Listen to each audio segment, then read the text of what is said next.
In this video, I will show how to align text in Illustrator.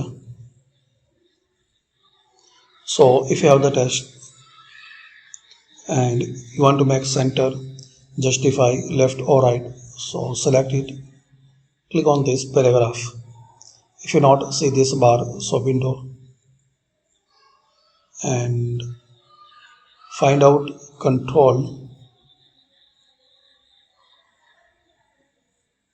this one.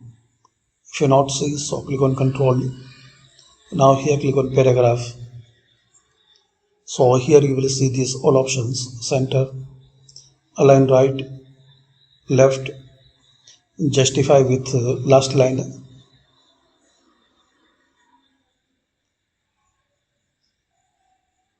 You can change the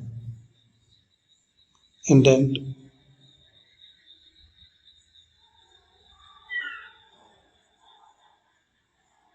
Also you can add the hyphen. So these all options you can try.